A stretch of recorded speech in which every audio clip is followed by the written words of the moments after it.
cancelled everything. And we're back. What? I thought we had time. I thought we had time as well, but switching to EU switched the scenes. I apologize for cutting the duct tape short. I do apologize. But yes, we are back in this, and we have a little bit of an update here. We do have our grand finals coming down, but unfortunately, Beastork did have to forfeit his spot here. So we got in contact with Exostriker and said, "Hey, would you like to play in the finals?" And he said, "Yeah, as long as it's in the EU." Oh, yes, exactly. So we do apologize for the extended break. Also cutting the extended break short. And extending it short as well. I do apologize. But yes, we are getting ready for our grand finals. As Yaku said, Beastork, we don't know what happened. I hope everything's okay, but he was unable to continue his tournament run. So because he forfeited, Exostriker will be able to play in his stead. And yeah, we're getting ready for our grand finals. Yeah. Let's see if we can get some predictions going in here as well. As a reminder to everybody, as this was a double elimination bracket, ArT will have the 1 point advantage since he came from the upper bracket finals. Exostriker will have the, well, I guess 1 point disadvantage is how you go about that.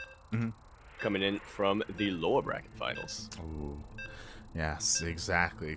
Here we go. Regardless, it's still a PvP. So we're not getting away from that.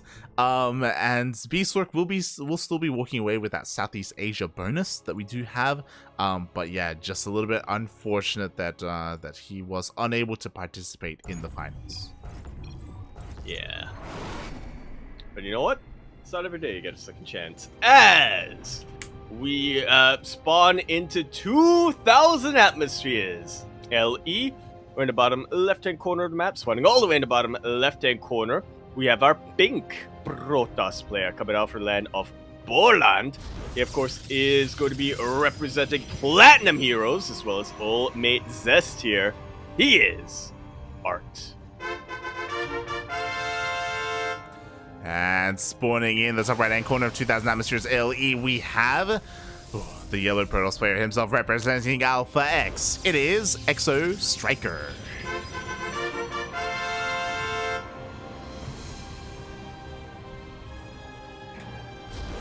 I'm not sure. I was gonna say I'm not sure how much more relieved Exostriker can really be here. You know, since he has to play out another PvP, but at least he's not playing against Beastork again. But then again, you know, I'm sure he appreciates this sort of second chance at a tournament run as well. He does have a second chance. I am worried for him because, let's be honest, that last series against against Beastork was brutal. And I would be shocked if he wasn't in some way affected mentally by that. You know, like it's a little bit tilting, yeah. Yeah, I'd be shocked if he wasn't a little bit tilted by that. He has had a couple of minutes to be able to kind of recover and to be able to shake it off and recuperate. Hopefully it has been enough time. Hopefully that doesn't kind of weigh down his mind too much, and he doesn't dwell too much in that last series here in this PvP. At the very least, you can rest assured that ArT is a very different player than Beastork. Not one to shy away from aggressive styles, but yeah, definitely somebody who at least wants to get 2 bases up and running. Yeah, we'll see. Again, I'd be shocked if ArT tried to cannon rush or, you know, do any of that early game shenanigans. So Exostriker has a better chance to really fully display what he is made of. Already we do see a double Stalker opener from the side of not just one. Oh, sorry, actually it was a Stalker Sentry opener from Exostriker to begin with. Yeah, a little bit more safe here, a little bit more reactive. Yeah. just a little bit. Meanwhile, we do see ArT just expanding back at home, opening up with a little bit of a safety double stalker first, delaying his scout, but delaying it a little bit here, and thankfully there's nothing too much to be worried about. There's nothing really too much of relevance to scout. Yep, just nice and standard. Coming up here. Although ArT is the first player to grab the Twilight Council. Yeah, Twilight Council is on the way. Meanwhile, no fear. ArT just moves out with his 2 stalkers, has to respect the army, though, does back off in the end. Just testing the waters. No fear until there was. Yeah. Yeah. I'm just saying, like, if this army was waiting on top of the ramp, like, that was ballsy by ArT to just waddle on up. Meanwhile, maybe I spoke too soon when I said that he wouldn't be too aggressive and too cheesy. Yeah, that's definitely... Yeah, this probe is definitely acting a little sus here. I wondered if he might go for a late Stargate, but no, it is going to be a gateway. ArT just wants to proxy... Blink Stalkers and then go cook dinner. Pretty much, mate. Pretty much. He hungry, mate. He hungry. He's already made some money tonight. He wants a little bit more, mate. Meanwhile, we do see ArT get a full scout of confirming, okay, you have a Twilight Council into a Robo. Very tech-heavy right now, which means your army is going to be lacking that much more. ArT has 3 gateways up and running, and, yeah, he can reinforce across the map. He can just send it, mate. Yeah. Oh? But Exostriker, I think... Whoa. Yeah, he sees. He sees, he knows all. He makes a beeline towards that proxy location. Exostriker is looking to completely shut this down. Any kind of aggression that ArT wants to go for is just not going to be existent here. And because of that, even Haluk. Oh my god. Oh, that was Haluk. I see. Oh no, wait. No, that was a warp in. Yeah. Yeah, see, I'm confused as to what ArT warped in, Exostriker. Yeah. But with that, ArT kind of reestablishes the high ground a little bit here. Still can't really tangle with the sheer numbers of Exostriker, however. Good snipe on one of those sentries. But I don't think ArT can really follow that up with much. He is repowering that gateway, though. He is repowering that gateway. The probe is on the way. ArT taking a third behind this, so he is feigning aggression right now. He is behind when it comes to the overall tech. Yo, Exostriker, he's trying to tech it up, skip a bunch of steps, and go straight into Disruptors. What? Bold move coming up from Exostriker. He's saying, I don't need Immortals here. I have shield batteries. I have Defender's advantage. I'm not sure if that's going to work out. The warp is moving across the map here, and I kind of like this idea. You know, he doesn't need to micro, since he doesn't have Immortals back home, he doesn't need to juggle anything.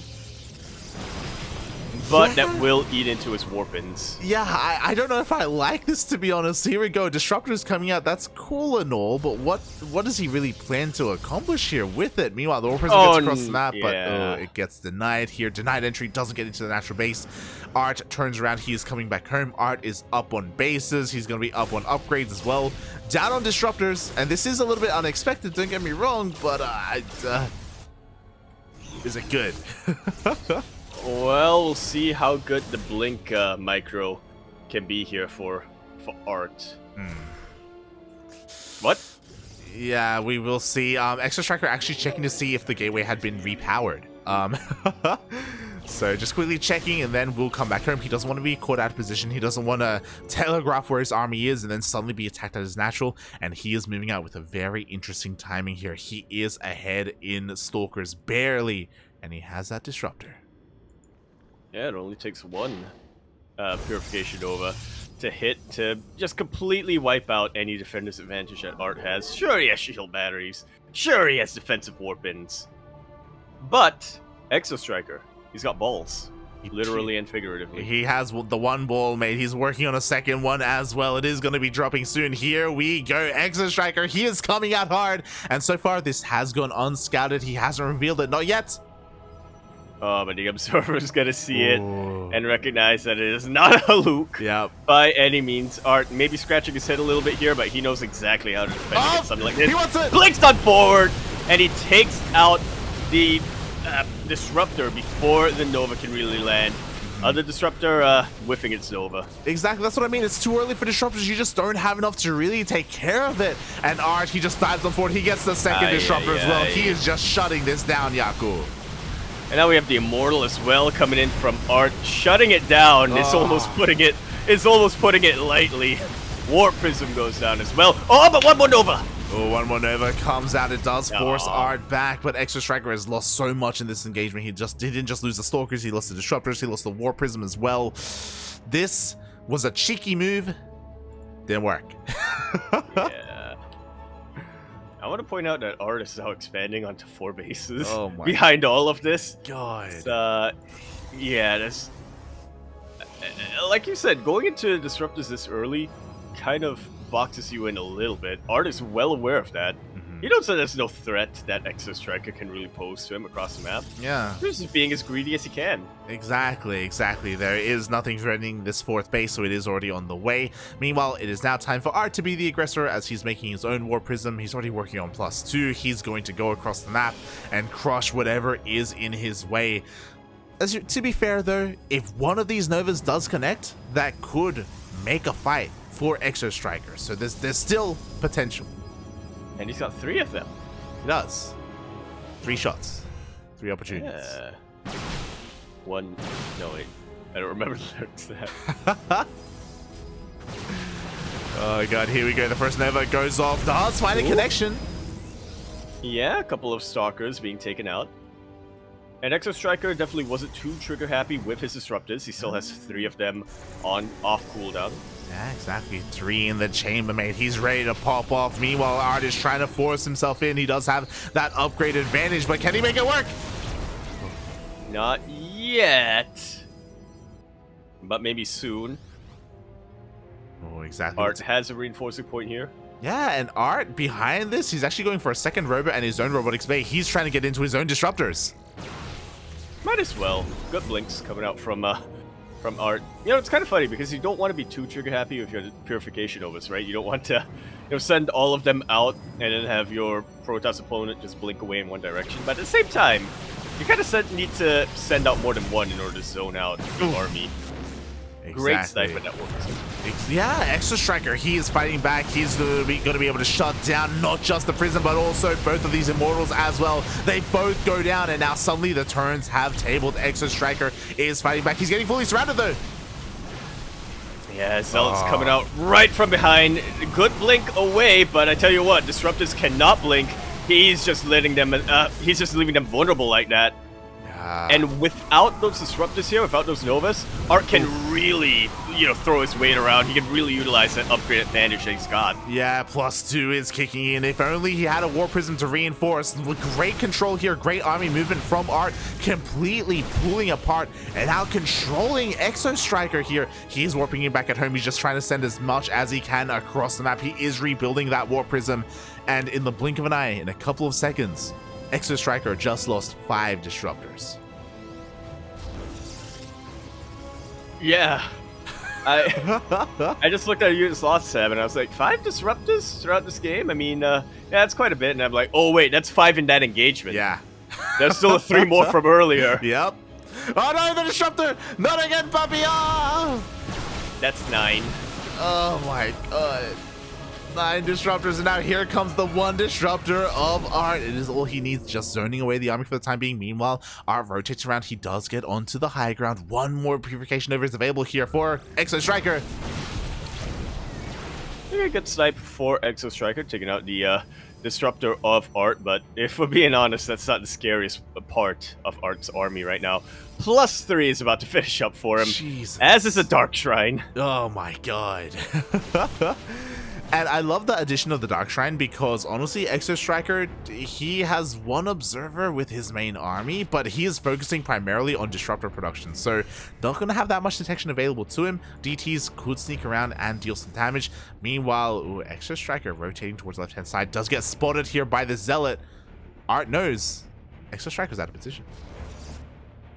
Yeah, you can really start to punish this. Good, yeah. So base specifically. Exactly, here we go. He pulls the trigger, goes towards that 3rd base. Overcharge is popped. 1 of the pylons does go down. We see the blink on 4 from Exostriker. He does have 2 Disruptors. How good are the Novas? Just not good enough here. Disruptor coming in from ArT, but it will get sniped as well. I don't think a single Purification Nova has landed from for either player, like. Yeah, there was that one Nova earlier. They got like 2 Stalkers, and that's kind of it. The DTs are waddling in as well. We still have a couple of Novas remaining here, but we see the Wiggle forward. Finally, a good connection. But at this point, Exostriker has so little disruptors that he's going to need a lot more than one. Units are getting shaved off significantly here for ArT. But here come the Archons, and they can take a lot of hits. They can tank a lot of hits. We're reinforcing here. ArT taking a 5th base behind this as well, because why the hell not? Jesus Christ, he's got so many bases to work with right now. So much economy. +3 just finished up. He's even working on DT Blink. A little bit unnecessary, but why the hell not? Yeah. Why the He's just hell having not? fun at this point, you know? He is. This one's for you, Fear Dragon. He's spreading his wings. He is flying, mate. Oh god, like a platinum hero. Oh! Yeah. It's just something especially depressing about seeing Disruptors get sniped left and right after they've fired up their Purification Nova. GG is called, and ArT will take the first map, finding himself a match point, just like that. GG, well played, very well played. Exostriker with an unusual approach to PvP. I'll be honest, I don't think I've ever seen a player rush disruptors like that. And you thought you wouldn't be surprised. You couldn't be surprised in PvP anymore. I thought I'd seen it all today. I thought I'd seen it all. No, mate, I hadn't seen the 2-base disruptor play. Oh god, but there's a reason why it doesn't work. Like, it can catch your opponent off guard, but like what you gain in disruptors, you lose an overall army, and like at that stage of the game, it is a little bit easier to micro and control against disruptors because it's not like you have an overwhelming army to protect the disruptors. So yeah.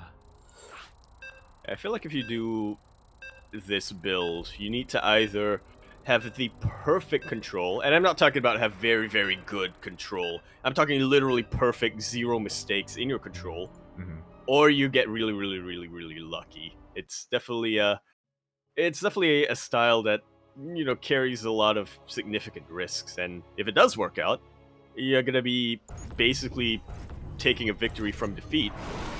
But it's one of the biggest ifs, I think, in any scenario of StarCraft 2. But regardless, we are going to be continuing our series now on Hardwire LE. We're, of course, in the top right-hand corner map, starting all the way in the top right-hand corner. We have our pink Protoss player coming out from the land of Bolan. He is, of course, going to be representing Platinum Heroes, as well as Old Mate Zess. He is hungry to win today, and this is his shot. He only needs un momento por favor. He is ArT. And spawning in the bottom left-hand corner of Hardwire LE, we have the yellow Protoss player himself representing Alpha X. It is Exostriker.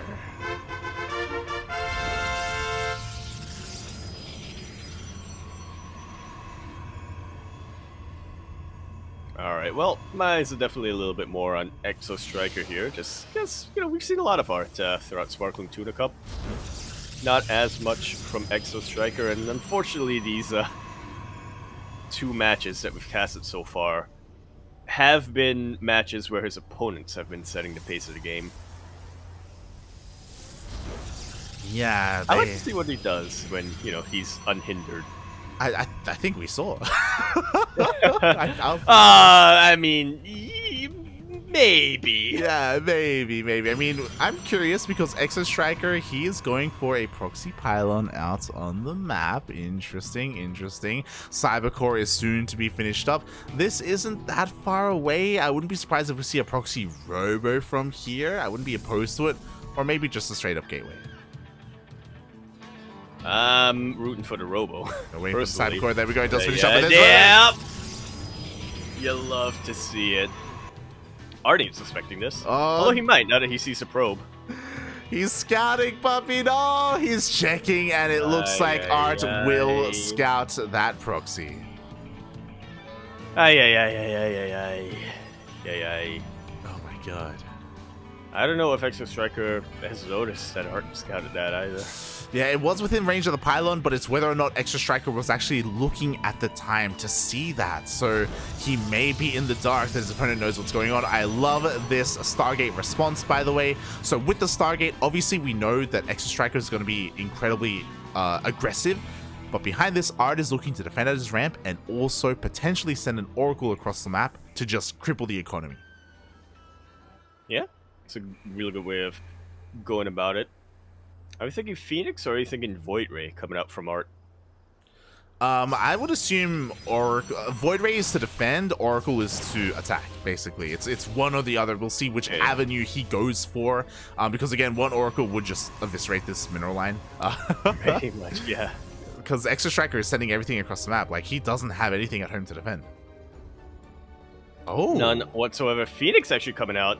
And I was wondering about this because this is definitely dependent. The success of this is definitely dependent on how many immortals Exostriker can really create here. If he can lift it up and take it out of the match. Actually, even if he can lift up a Stalker as well as the immortal, then ArT is going to have such a big advantage going into this. Yeah, a little bit of an awkward start for ArT. He just lost one of his Stalkers for free, and every Stalker matters so much at this stage of the game when we're working with so little army supply, so he has to be careful. But here comes the second Phoenix. As you said, he can just come in and CC.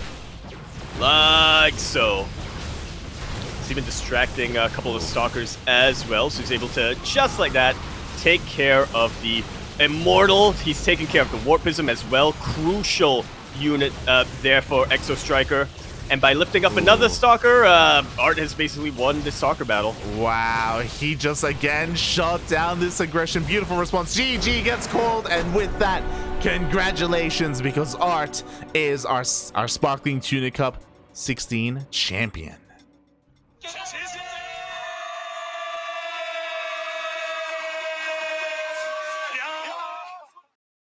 Barely any resistance coming up from him there, or being thrown his way there. I think the closest series that he's played tonight was against Beastork that went all the way to the ace match. But even then, after he got a little bit of a familiarity of how Beastork wanted to play tonight, he just shut everything down.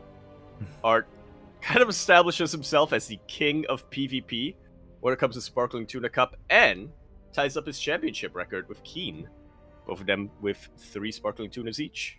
Oh, yeah, definitely. Congratulations, GG, well played to ArT for winning this. Again, would things have been a little bit different if Beastork had stuck around and if he had played against ArT in the finals? Maybe, but ArT, again, he is the #1 seed for a reason. He is the one to beat. And yeah, quickly looking at the bracket, Beastork was the only one to take a game off of ArT. There we go. And of course, the elephant, I guess, in the room is that, we are missing a lot of regulars tonight. But ordinarily, I'd include ArT as one of the big regulars here in Sparkling Tuna Cup. He showed up. Nobody else did. Yeah. Well, yeah. He showed up and he was the big dog on the block. There was no Bjorn, there was no Keen to stop him. There was a Chance, but even Chance got knocked out as well. So it's not like, there wasn't anyone else up for contention. So yeah, GG, well played. Congratulations to ArT. Well fought and well deserved here. Yeah, it's great to see him doing well even under a new banner, a new team. Yeah. Arguably because he's under a new banner. Maybe. Yeah. Got that little, little motive. It happens a lot, I feel, with players. When they just get picked up by a team, they get like a new surge of motivation. They really want to prove that they're worthy of the team going on there. Oh, yeah. And yeah, ArT definitely showing that off here. He really did. Aye. And yeah, with that is going to be the end of our tournament. Thank you so much, everyone, for tuning in. We hope you enjoyed yourselves. Yeah, definitely a much shorter one tonight, but I'm sure you're not complaining about that, Light. If we had even more PvPs. We had a lot of PvPs, mate. This is where I ask you, though, because we may not be done for the night yet. Oh, right. I forgot about that. I actually almost forgot. I was about to wrap things up. We have a replay cast. We do. I guess we might as well. Yeah, we have time, right? If you're up for it. Yeah. I have it on NA though. Or I downloaded a replay on Oh yeah, NA. yeah. We can head on over. We were given a beautiful replay by the one, the only, the ArJ Skater. He did redeem the replay cost over the weekend for ESL Open Cup Asia, but at the time we were very heavily fatigued. We were not in shape to cover that, but yeah, before that, thank you so much everyone for watching Sparkling Tuna Cup. It's a weekly tournament that is open to all regions. That's why we have Koreans, Southeast Asians, Europeans, sometimes even North Americans show up here. And yeah, it's a weekly tournament that we host every single week. You can support it on Matcherino if you're interested. You can also support it on Patreon if you wish to as well. But if you're only interested in pro StarCraft, we have something a little bit more, a little bit different around the corner. Is this the one that, is this the one? It should have been on Curious Minds. Yes, okay. Okay. I was about to ask, is it the one named Skater Replay Another One? Why? But then I remembered that's just what I named it. God damn it. Is there like a date on it? Is there like a 12th June. Yes, that's it. Oh, yeah, you got it, beautiful. So we do have a point redemption in the chat, and ArJ Skater, one of our subscribers, did redeem a replay cast. So now that our tournament is over, we are going to be going on a short break. When we return, we're going to have some replays. Yeah, just gonna get that all up and ready, and we will see you then. Once again, congratulations to ArT as well as Exostriker for being our finalists, and ArT, of course, being champion of this week of Sparkling Tuna Cup. We will return with that next week. Exactly. See you then. Hopefully with more varied matchups.